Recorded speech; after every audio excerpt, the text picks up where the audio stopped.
This program is a presentation of UCTV for educational and non-commercial use only.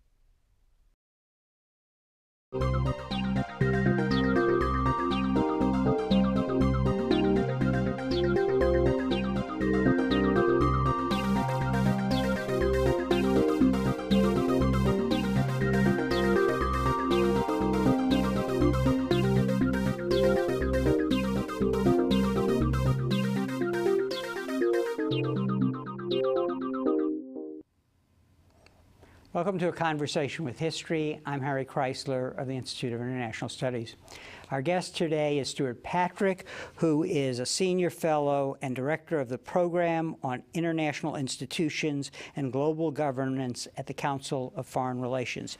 His new book is The Best Laid Plans, The Origins of American Multilateralism and the Dawn of the Cold War. Stewart, welcome to Berkeley. Thank you very much. It's wonderful to be here. Where were you born and raised?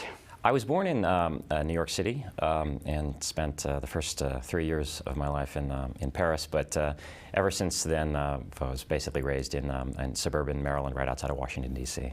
And looking back, how do you think your parents shaped your thinking about the world? It's particularly my father, I would say. He was an international tax attorney, and not that I was necessarily enamored of international tax, but when I was a child, he negotiated tax treaties all over the world, and he was gone, which was for a lot of the time, which was too bad. But he would come back with all sorts of curios from different parts of the world, Indonesia or Africa, parts of Kenya, etc. And I think from the time I was very young, I sort of looked at life as almost a sort of life as National Geographic magazine in some ways, and so I became very interested in international topics at a quite young age. And was there discussion of international politics at the dinner table, or just the stories of his trips and the hard work of negotiating?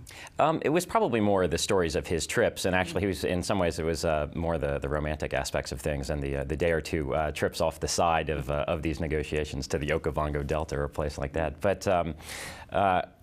But there was also, I think, a great value placed by both my parents on public service. And my father always looked back fondly, even when he was back in private practice, on the days that he had spent as the most rewarding ones when he was actually in the policymaking arena. Mm-hmm.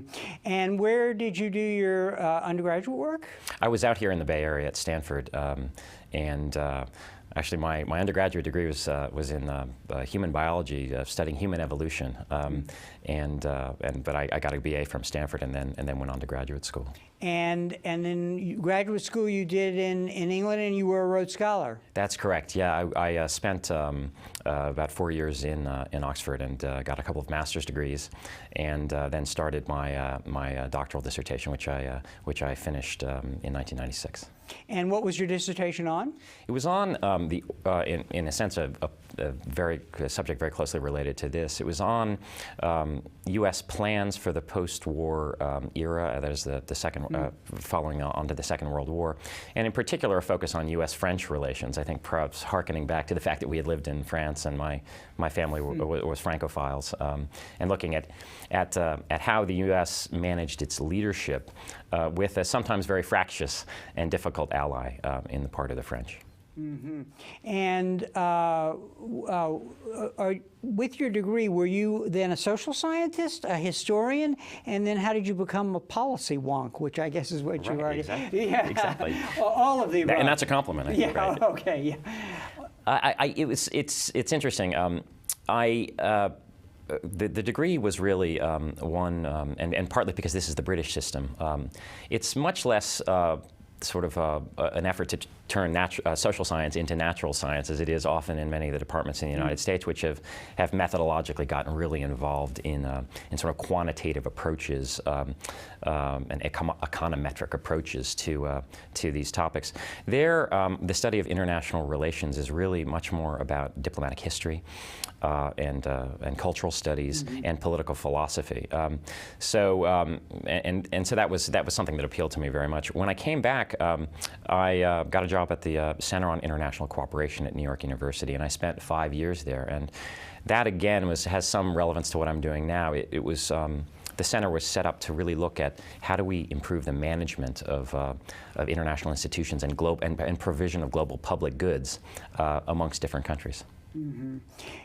And I'm curious now, looking back at your own career, what you can tell us about what these different disciplines, political science, history, have to offer as you kind of navigate this world of policy. I mean, what skills do you think you need to do the kind of work you're doing in this book, which we will talk about in a minute? Sure. I think you need to have a certain appreciation for the histories of the different countries that are involved in either any negotiation or any effort to create a reasonable structure of world order in which countries can resolve their common their differences and take advantage of their common interests. And I think that I think the United States is in a sense, less an innocent abroad than it used to be in this regard. But I think sometimes policymakers don't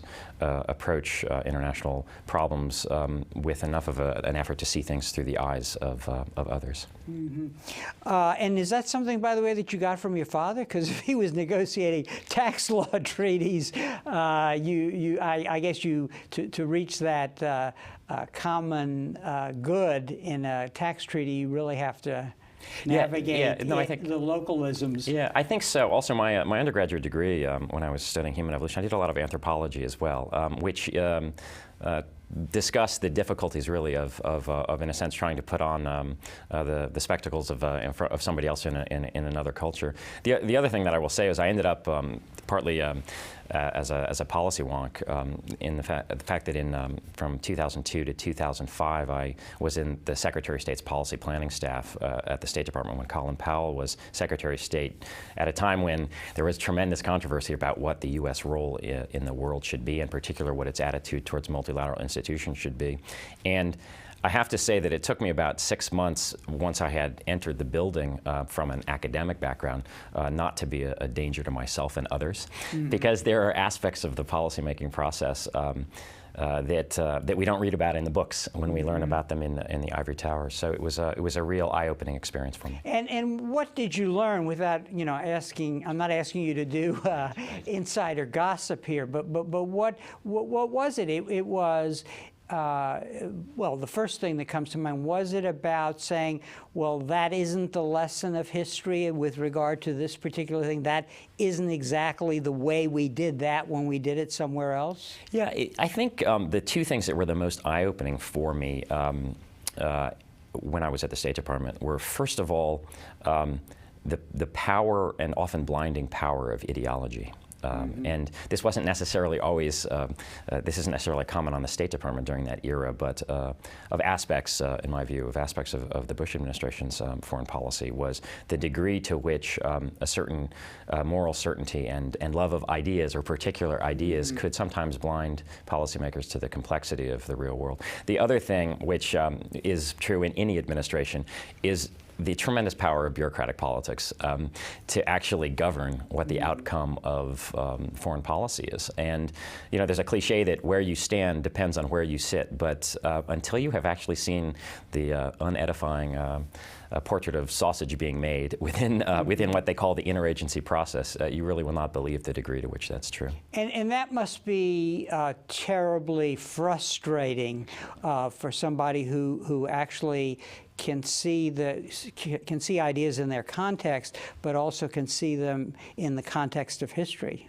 Yeah, I think that there are, when you see nuance and shades of gray, particularly if you're working in an administration that, in a sense, doesn't do nuance, it can be extremely frustrating. And I think that one of the lessons of the recent experiences in U.S. foreign policy is the need to get back to a more realistic and pragmatic approach to foreign policy, which takes into account some of the things that we're talking about. So when, and let me show your book again, The Best Laid Plans, And really, it's a book about ideas and American leadership in the period 1940 to 1950, when we built a set of multilateral institutions. So, what did the book emerge out of your dissertation? I mean, it's obviously much broader than that, but tell us how you conceived the idea of the book and how long it took you to do it. Sure. It did emerge initially out of, it's probably about 10% of it is from my dissertation. But you know, at the end of the Cold War, when I was really starting graduate school, I was fascinated by this what seemed to be a fertile moment. Not so much the end of history, but perhaps the return of it in terms of, you know, after the certainties of the Cold War suddenly seemed to disappear, and the question would be, what logic of world order would take its place? And there was a tremendous, as you recall, a tremendous upsurge in enthusiasm for the United Nations, a sense that finally now the organization could live up to some of the aspirations of its founders. And you know, by the mid-1990s, I think there was a certain amount of disillusionment with that, and a certain amount of return to a more sober attitude. But ever since the end of the Cold War, there have been these debates over, well, what now? Containment is no longer the governing rationale for U.S. foreign policy. Should we revert to more of an isolationist pose? Should we try to continue to build international institutions and invest in them? Or should we adopt perhaps more of a selective great power internationalism? And all of these things, as I began to read, had occurred earlier in U.S.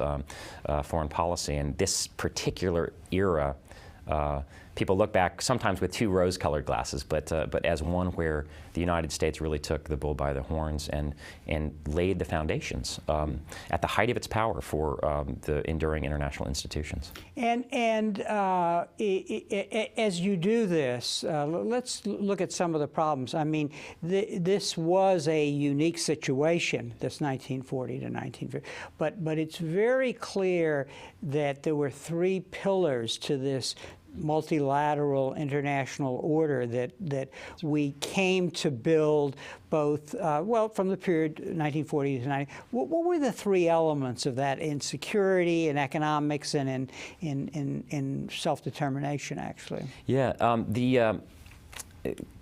as a result of some of the lessons of the Great Depression, but also as a result of some of the components of U.S. political culture, once the United States is in a position, in a sense having arrived on the world stage, the question is what principles is it going to use? And the Roosevelt administration, I think, was preoccupied with a sense of the failures of 1918, 1919, and the Paris Peace Conference and the Versailles Settlement. And there was a sense that the United States had won the war but failed to win the peace. And so during, quite early... That was after World War I. Excuse me, after World War I, right. Yeah. And so, and I think that there was a real, after a retreat into isolationism, sort of toward the end of the 1930s, there was a sense that, especially after war broke out, but even before Pearl Harbor, the Roosevelt administration suddenly became very preoccupied with what are going to be the pillars of the post-war order? And there were three, as you mentioned. One of them was a modified form of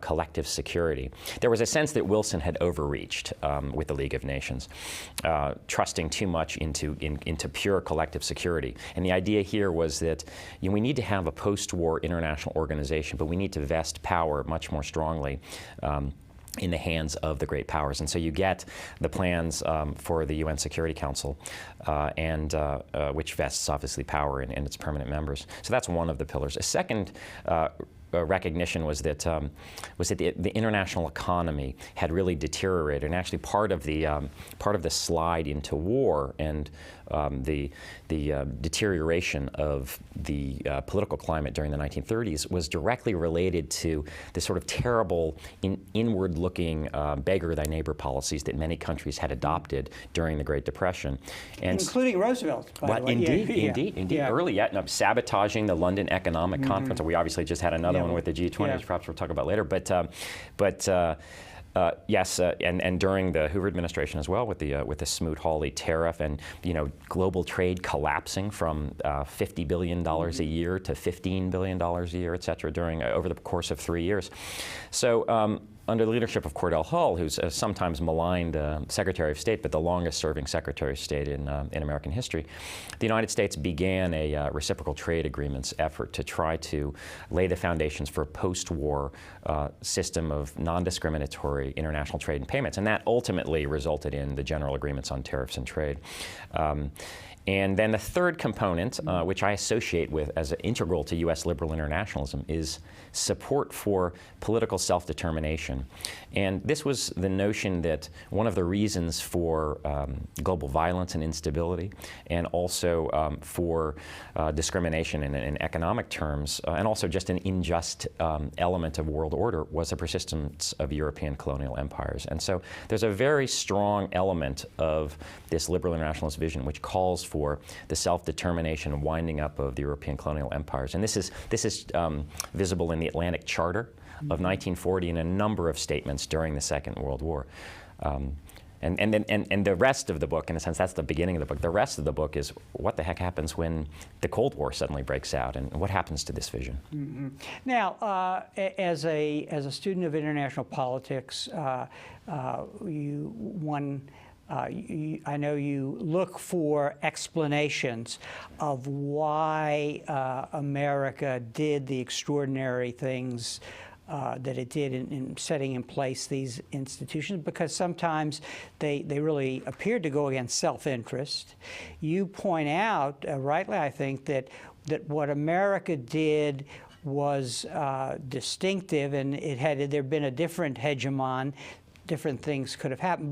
But traditionally, an IR analyst, an international relations specialist, would say, well, this was about the distribution of power in the world, that really America had all the chips, basically, and that's why you did it. You move beyond that, but respond to that way of looking at this, sure, and why that's not an adequate explanation. Sure, and I think that this is, within, as you point out, within the discipline of international relations, there, the mainstream theorists, sometimes called neo-realist or neoliberal institutionalists as well, would suggest that that there are so-called rational choice reasons for why the United States, given its power position and given its long-term interests, would have adopted multilateralism as a framework for world order. The difficulty with those sorts of explanations, there are a number of difficulties, but the big one is it presupposes that no matter who had been, what country had been in the U.S. shoes, we would have gone in this direction. And I think if you indulge in a few counterfactual thought experiments about how things might have been different, it's not simply that if Nazi Germany had won the Second World War, things would have looked a lot different. Tribute state relationships, much more interventionist economic policies, unequal bilateral relationships. Certainly would have been the case if the Soviet Union had emerged as the most powerful country. But even if Britain had, things would have been different. It would have been far less institutionalized international order. So I start looking for some other explanations that could complement some of the insights that traditionalists have talked about. And one of the main factors that I point to is American political culture, and particularly the liberal exceptionalism that the Lockean liberalism that in a sense defines American political culture and sets it apart from most other countries. And in a nutshell, that exceptionalist tradition portrays the values governing the American political economy, the legal values, political values, economic values, as ones that are inherently superior, but also potentially universal. And so it's this sort of notion of the United States as a city on a hill, et cetera. And so my argument is really that given these tremendous opportunities to remake world order, there was an inbuilt tendency on the part of the United States to try to do it in its own image. And so in a sense, I see multilateralism as a projection of American legal and political values to the world, to try to one historian has described it as trying to Lockeanize the hitherto Hobbesian world. And that's one of the two explanations that I give. The other explanation, which has to do more about timing, is and why this precise timing has to do with new ideas and the lessons of of recent history. I think that there was a real conventional wisdom arose by the end of the 1930s that some of the policies that had been pursued during the interwar period by the United States were tremendously destructive, and that the preconditions for peace and stability and economic prosperity really required a turn towards multilateral institutions. Mm-hmm. And I think it's important to break this apart, because once we understand what you're saying, and your argument is quite powerful, and our audience really has to read your book, because there's an enormous amount of... They can even purchase it. Yeah, no, definitely, yeah. Buy it, I'm sure, at Amazon.com. I'm sure it's available there. But there's a rich detail which becomes very important. But I want to use that detail to have you sort of explain to us how this happens. And I guess what I wrote down in my notes is there's a process here.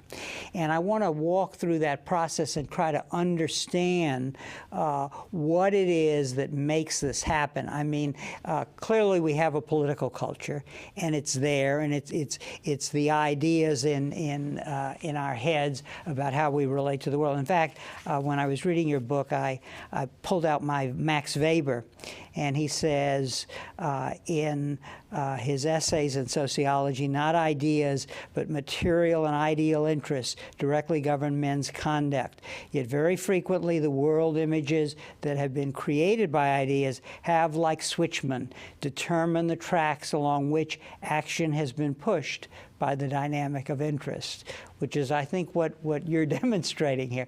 So the first element, it would seem to me, is leadership. And the men, first Roosevelt, but then also the men who, in his government, who had this experience that you just talked about in their mind. I mean, can you give us any reference point here, a particular individual who really becomes very influential in making this happen? Because a set of ideas in this period that you're describing emerges based on this war and depression experience. Yeah, I think yes, definitely I can give you a couple of ideas, and I think that that's a very well, by the way, that the Weber quote is, I think, is really appropriate, because the argument in a sense is that both U.S. national identity and also new ideas end up channeling and influencing how people actually understand their national interests. And cataclysms, like the Great Depression, like the slide into the Second World War, like the overwhelming disappointment that the United States, in a sense, had missed the boat at the end of the First World War, give rise to a situation where new ideas can be extraordinarily influential, and they can drive the creation of new institutions. It's very clear in the chapter, the two chapters really on economic thinking, that Cordell Hull had a tremendous influence on how certainly the State Department came to terms with the economic requirements of peace. There's actually a chapter here which deals very much with Hull that's entitled "When Goods Move, Soldiers Don't," which really reflects his belief that not only was multilateralism a recipe for economic prosperity, but it was essential for world peace. Because otherwise countries would use alternative means to try to secure the goods that, in a sense, Hull says they could have gotten through peaceful exchange. So he is certainly a major example of that. Dean Acheson, as well, emerges in both the pre-Cold War and Cold War eras as someone who has emerged from this experience as a sober-minded, and I would say hard-headed liberal internationalist. He's very dismissive, as other people like George Kennan are, of empty legalisms.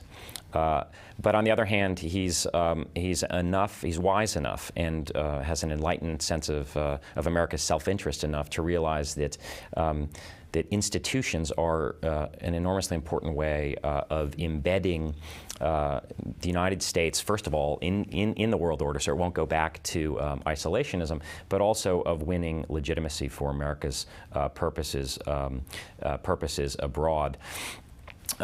There are another person who I might mention is Harry Dexter White, who, as you know, was the main negotiator with John Maynard Keynes in what became the Bretton Woods institutions, and he's fascinating in that he really epitomizes the notion that this is not simply a return to 19th century free trade in terms of the global economy.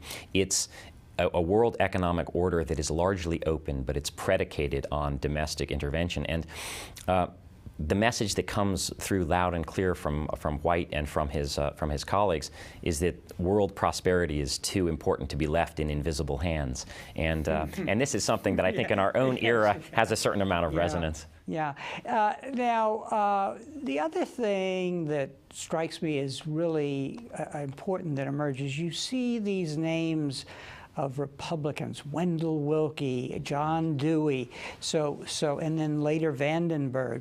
That is, Republicans on the other side of the aisle from the Democrats who are in power in the White House, buying into these arguments. How do you think that happened? And was it what you've already said, just the experience of the war and the Depression were so powerful, or was it Roosevelt and Hull and Atchison's leadership? I think the latter more. This was not an accident that there was a bipartisan framework for American global engagement that was forged during this time period. And a lot of it was really, again, a reflection on the lessons of Wilson's disastrous experiences in Paris, and then in his attempt to win U.S. approval for the League of Nations. There really was a strong sense that Wilson's stubbornness and unwillingness to compromise and failure to include, for instance, significant Republicans in the Paris Peace Conference had undermined his efforts. And so you see this during in early plans for Dumbarton Oaks and the laying the blueprints for the United Nations. Hull is very conscious and conscientious in making sure that Republicans are included in that. Same with the San Francisco Conference on the founding of the United Nations. The most dramatic episode of this bipartisanship occurs in sort of the later end of 1944, when Governor Dewey of New York, who's the Republican standard bearer during that year, starts to make some statements that he really mistrusts where Roosevelt is going in terms of the post-war international organization, worries about all sorts of secret agreements that are being reached. And Hull reaches out to John Foster Dulles, Dewey's emissary, and they together negotiate to keep out of the 1944 presidential election the very question of whether or not the United States should enter the post-war United Nations, which in the current environment is just almost inconceivable to think that you could actually abstract that from domestic politics. So, one can exaggerate during this time the notion that politics stops at the water's edge. I mean, certainly Mr. Republican Senator Taft of Ohio is routinely calling, the International Monetary Fund pouring money down a rat hole the first time that expression shows up. So there are real problems, but cultivation of Senator Vandenberg, who I think he says 1941, Pearl Harbor, ended isolationism for any realist. But there's an effort to cultivate him when the North Atlantic Treaty is being, with the Vandenberg Resolution, to ensure that there's not the same sort of objections that there were over Article 10 of the League of Nations with respect to the NATO. And what is important about these processes, it would seem, is that because if you have American identity and American political culture, it's not. It has to turn in a way, because everything that you said about the city on the hill, the example, I mean, there's a conflict here. There is the idea the world should copy us, which it says, let the world fight its wars, we'll stay out, we'll be isolated. So what this process and is doing is turning the culture sort of in the water to avoid the iceberg, I guess you would say, and to say, let's engage the world. And that's why this is really unbelievable. Yeah, I think that you're onto something in your comments there, that you know, that the tradition of American exceptionalism is by and large accepted across the American political spectrum, which is fascinating. And the three traditions that I identified that had emerged by the early part of the 20th century for U.S. foreign policy all accept American exceptionalism. There are the isolationists who, in a sense, believe that America is so exceptional that it could only be contaminated by other countries or get itself into trouble if it engages in intervention elsewhere. There are the great power internationalists along the lines of Teddy Roosevelt, who believe that the United States is a righteous power, but it's a power, and if anything, its multilateralism should be along the lines of a concert of great powers, but it should pursue a very geopolitically sober course.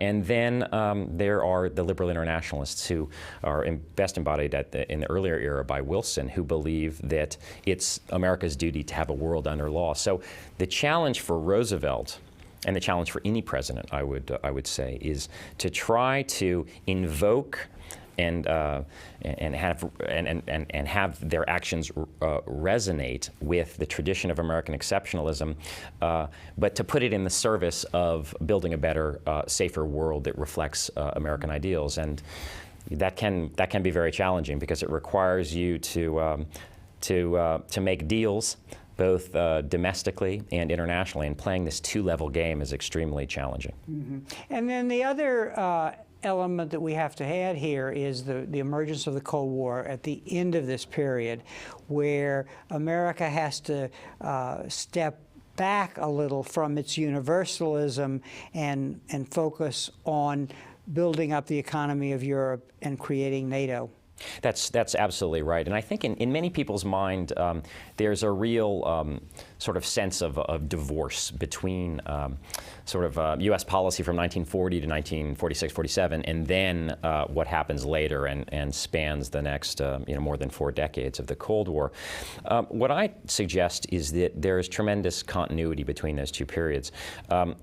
I have a quote from Charles Bolin, the U.S. Very accomplished U.S. diplomat from 1947, that says basically, in short, there are two worlds instead of one. And coming to grips with that reality and the fact that that the Soviet Union is not willing to accept this open world concept, which the United States has been going forward with, that leaves a quandary for American decision makers and American strategists. Do they abandon that vision, or do they do something else? And they do something else. They try to marshal that open world vision in the service of a more circumscribed free world community. It's not one world, as Wendell Willkie had hoped in 1942 when he made his famous round the world journey, but it's a free world. And so the multilateral institutions become, if you will, the shield and the spear of U.S. foreign policy, and you see transformations in the economic realm and in the security realm. Let's go back to the origins of your book and not to the origins of the multilateral world, because you were in graduate school, you get interested in this founding period, and so it is this period of the following Clinton administration and then the Bush administration, where you just told us you served, where a comparable set of problems emerge, really. And I think it's very important to talk about those two periods, and then as an entree point to talking about the present economic crisis, because in a way we're really, it's the same set of problems again.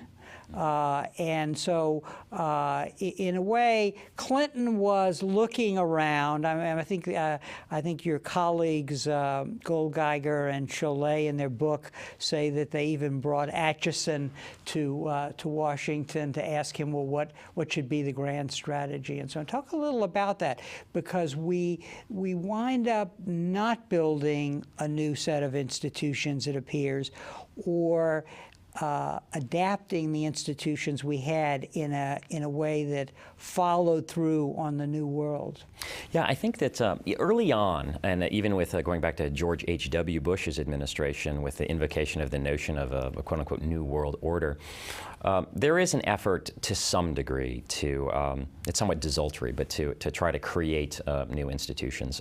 So you get, for instance, the creation of the World Trade Organization, et cetera. And to some degree, the Clinton administration's doctrine of engagement and enlargement of countries from the former Soviet Union, et cetera, a Europe whole and free, et cetera. These are efforts to try to, in a modest way, try to expand the existing Western institutions that have served so well during the Cold War. I think that there was often, during the Clinton administration, less forthright American leadership than there might have been.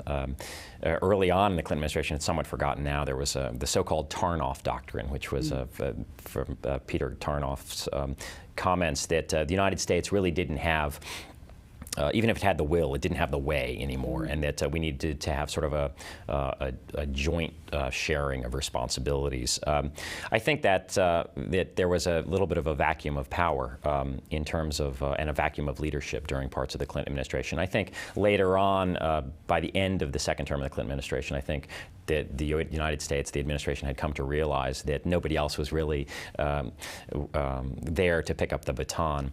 What's distinctive about the Bush administration, I think, the George W. Bush administration, was really that, in my mind, it represents a relatively qualitative break with several decades of tradition of American foreign policy. I don't think it was only unilateralist, and we can discuss that. I think it had an alternative conception of multilateralism in part. But there was a certain in-your-face quality to, and a certain relish in the first couple of years of the Bush administration in terms of abrogating or pulling out of a number of different multilateral frameworks, from climate change to the International Criminal Court, et cetera. And I think that there was a real sense that most multilateral institutions were real drags on the United States' freedom of action, potentially infringements on its domestic sovereignty in some cases, and that other countries were, in a sense, using international institutions to tie down Gulliver. And I think that the country was feeling its oats, and particularly after 9/11, the United States, in retrospect, I believe, missed an opportunity, partly because it didn't recognize the importance of legitimacy in the broadest sense, international legitimacy in helping the United States get things done, and it undervalued some of the capabilities that one gets with standing international institutions. And you point out that the beauty of this earlier period, when the multilateral world was created with the institutions, was that America had a sense of its self-restraint, basically, that it could see the virtue of building international institutions that where it maybe gave a little more than it necessarily had to out of self-interest, but in the long term it created a set of institutions that we would gain from. But in this period after the fall of the Berlin Wall, let's look at the configuration of power. And I guess what you had is two views of the world, that a multipolar world was emerging on the one hand, or that America was number one and nobody could restrain us. And so part of this story, I guess, is about coming to terms to what the real balance of power is in the world. Yes, it's interesting to look back at that era, because particularly right at the beginning of the Clinton administration, there was a sense of the United States, in a sense, is the weary titan, and it's the economy, stupid, et cetera, and it was really about looking inward, and that the United States wasn't really willing to bear some of these burdens anymore. I think, in retrospect, this was, of course, the beginning of a tremendous boom in the U.S. Economy, and by the end of the decade, of course, the French were complaining, as is their occasional wont, about the United States as a hyperpower, and there were invocations by Secretary of State Madeleine Albright, which seemed quaint in a sense in retrospect, that the United States was the world's indispensable power, which stands taller and sees farther than others do. Again, I'm not sure that one could make that claim with a lot of credibility today after the incredible tumult of the last decade. One of the things that the experience of the last 20 years suggests is that it's hard sometimes to get an accurate read of how powerful countries are actually relative to one another, and it's also dangerous to project what the world's going to look like in 10 or 20 years on the basis of current trajectories. Now, for instance, you have I think the conventional wisdom is that China is going to overtake the United States, certainly in the size of its economy within the next 20, 25 years. But there are all sorts of things that could happen between now and then. And one important difference that strikes me between both the Clinton era and the Bush era is the lack of consensus among the American political parties about how to engage the world. Which really became a source of the different kinds of irresponsibility that Clinton and Bush evinced. I think Clinton's irresponsibility, I will assert, and you can argue with it, that it involved what you were referring to earlier, let the market do it. Yes, you don't need regulation, and you can do it globally. And then, of course, you've already discussed the irresponsibility of Bush. Yeah, I think that's very fair. On the in the case of Clinton, there was really a sense that we'll just ride this crest of globalization. In a sense, we don't have to take advantage of this momentary, this holiday from history, if you will, to try to lay the foundations for more effective institutions, particularly on the security front. And so I think, in retrospect, the Clinton administration relied too much on the market, as you say, and didn't pay enough attention to some of the geopolitical trends, and didn't use that moment of prosperity to invest in international institutions. The breakdown of bipartisan comity is to some degree understandable, because the Cold War, of course, could unite liberals and it could unite conservatives. And the disappearance of this common entity, this common adversary, did deprive, in the same way that it deprives the West of, in a sense, glue and solidarity, it also deprives the American polity of a similar sort of glue that could justify long-term investments in some of these institutions. But the level of partisanship, by the mid-1990s, with respect to how the United States should engage the world is quite dramatic, and that certainly carries over into the Bush administration. I think 9/11 is also tremendously important in how the Bush administration decides to engage the world.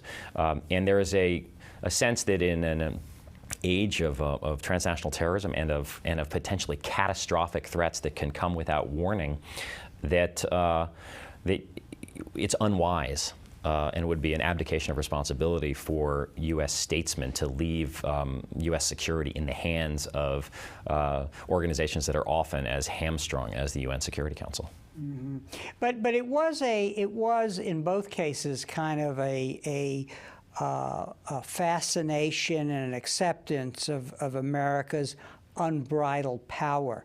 I mean, Clinton didn't evidence it in the military realm so much as he did in the financial, for example, the 1990s financial crisis. Sure.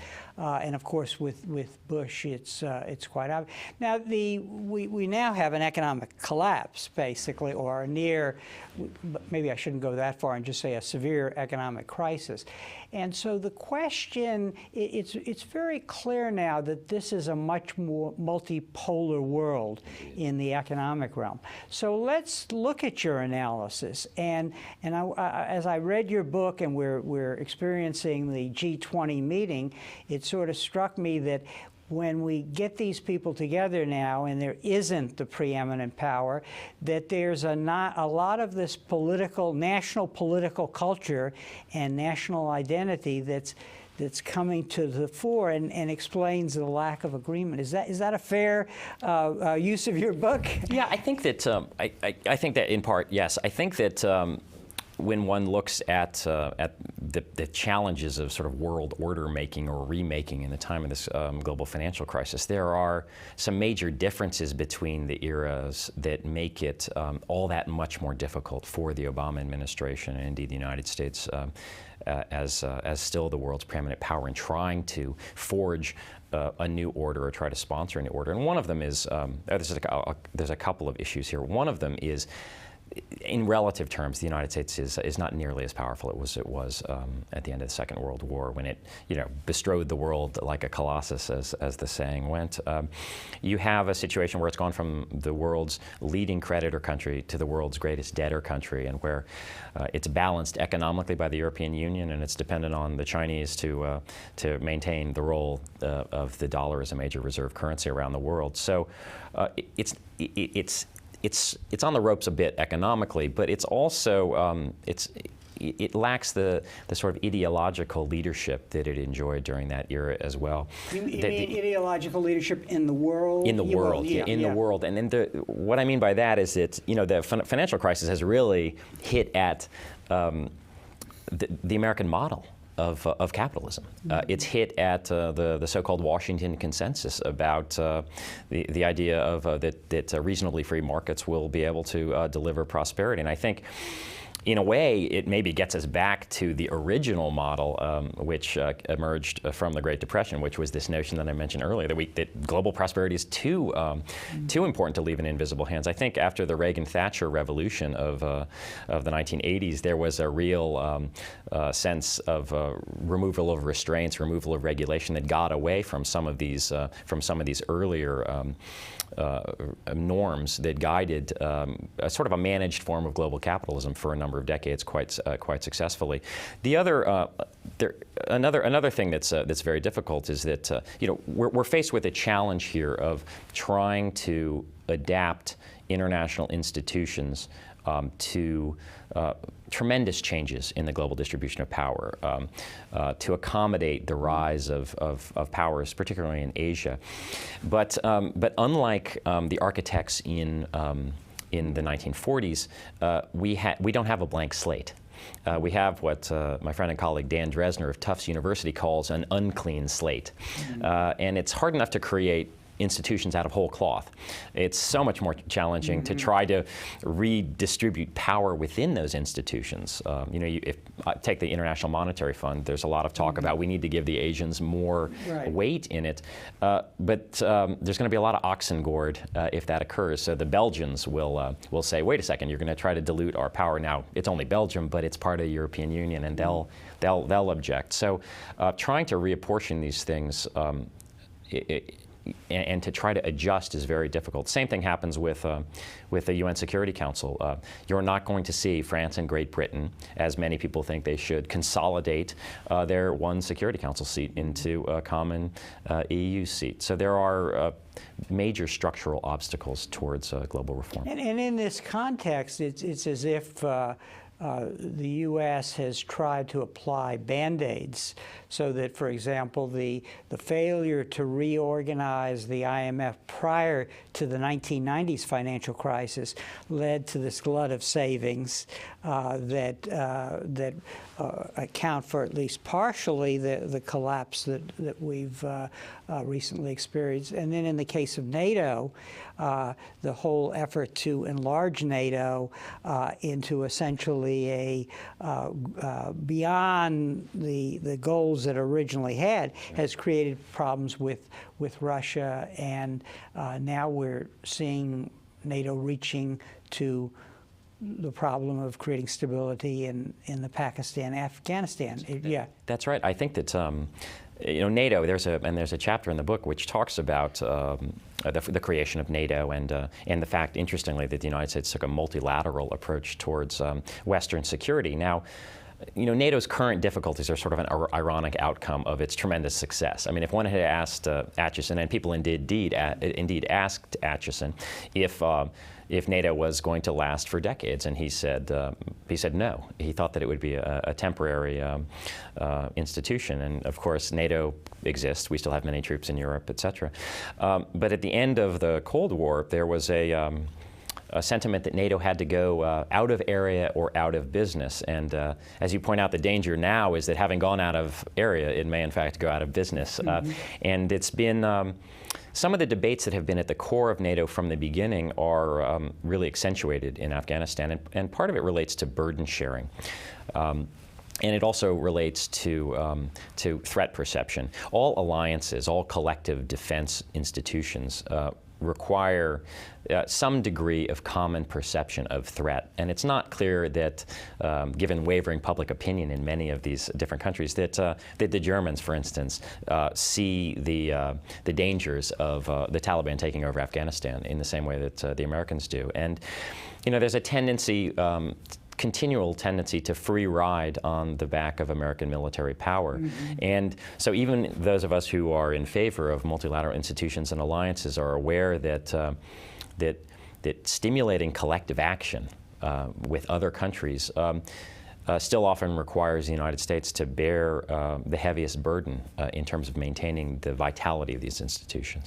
One of the things that strikes me is that the fact that the Soviet Union fell without war, and that there was no economic depression or crisis until the present, did not give us one element of the structure that you've identified with regard to seeing that if it wasn't a question of building new institutions, it was really adapting them to new tasks. Yes, one of the lessons of the book is that major institutional change is far more likely to happen in the aftermath of cataclysms.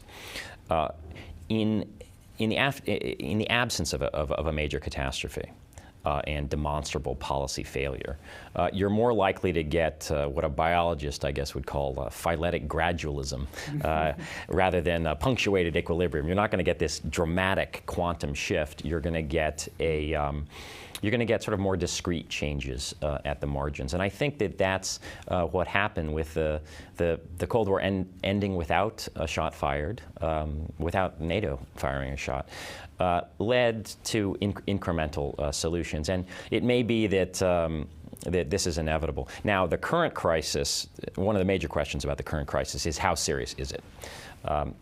And it may be serious enough to have some more significant changes in some international institutions.